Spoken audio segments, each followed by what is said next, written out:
I've done things I shouldn't do. On Hot Stove, JP Morosi, injuries dominated our conversation yesterday. Good morning to you. And with injuries come opportunities. I feel like you and I have had conversations about Dylan Cease over the years and trade talks, and now no exception. Any truth to the rumors he could wear a new uniform at some point soon? Lauren, good morning. Good morning. The Padres are always active, and so I would hesitate to rule out anything in terms of a move that A.J. Preller could make. However, I would say this. The expectation in the industry over the last 24 hours is that Dylan Cease is not going to be traded to the Yankees to save their rotation in light of the Garrett Cole injury. Notably, Dylan Cease is on the mound today, pitching at 4 p.m. Eastern time, so I'm sure there will be plenty of scouts there looking at him, as they have with Michael King in recent days and Sandy Alcantara as well. The issue as it relates to the potential pairing between Cease and the Yankees is twofold. Number one, I've been told that the Yankees are reluctant somewhat to add payroll right now. Now, some may say, well, they should pivot and reconsider that in light of the Cole injury, but from what I was told, they're not in a spot to continue adding given where they're at with respect to the CBT.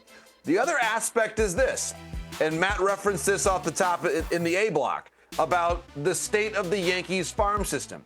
If you were going to acquire or have a Dylan Cease deal, you might theoretically ask for Jason Dominguez. Well, he's probably going to play every day in the major leagues, or at least he should this season. Or perhaps Will Warren. Well, at this moment in time, could the Yankees really afford to give up one major league ready pitcher to bring in someone else for 1 year, especially, Lauren, when you consider what is the status of Garrett Cole for 2026, which honestly we do not know at this stage. So while, yes, certainly the Yankees have a need right now in their rotation, I think it has a chance to be either from within, perhaps an external signing like a Kyle Gibson, Lance Lynn, they're both still out there. I just do not think we're going to see a Dylan Cease trade that rescues the Yankees rotation. The job of a front office, and it is a difficult one. There is this, I was just at spring training for about a week. There's this narrative that spring stats don't matter. And then you talk about Cam Smith and everyone's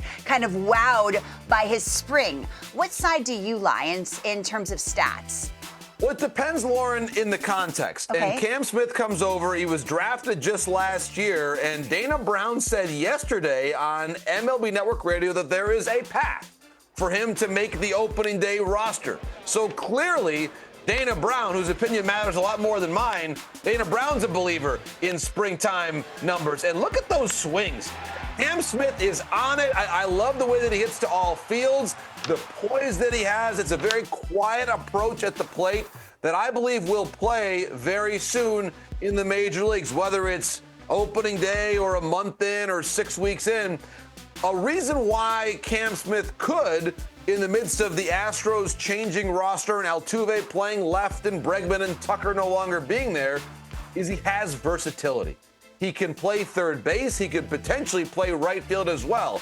So Cam Smith is really impressing the Astros brass in camp so far this spring. And so, Lauren, to the answer about Cam Smith's numbers matter in a big way because of what he is proving to the Astros that he can do at a time where they have a need for young, dynamic position players, given Altuve changing positions and Bregman and Tucker changing teams. I am listening to you, JP, thinking file Trayce Thompson under that same category. 6 spring home runs. What's decision time look like in Boston? What do you think?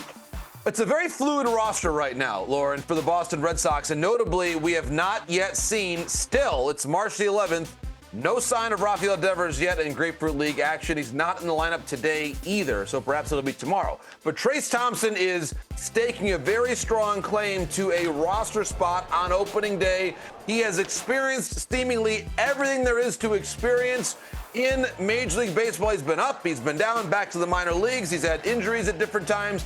But it was a really good story written by Bill Ladson at MLB.com about how much Trayce is enjoying the moment, savoring the opportunity. He's a father of 2 young children. He just has, I think, great perspective right now, Lauren, in the way that he's playing. 6 home runs in Florida in spring training.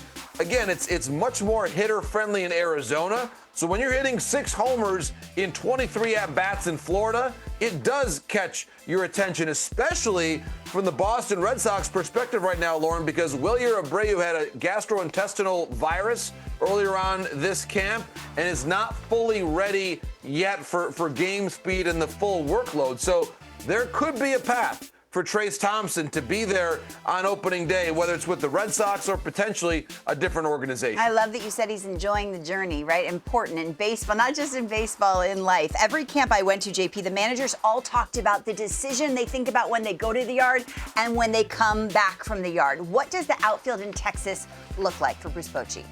Some names that we know well, of course, because at this time last year they were the reigning World Series champions. It does appear that Wyatt Langford has a spot fairly assured in left field. Adolis Garcia could potentially play right. Josh Smith can move around the diamond too. Center field may be a conversation there between Evan Carter and Leody Taveras. It's important to point out, among all the numbers on your screen right now, Evan Carter is still only 22 years of age.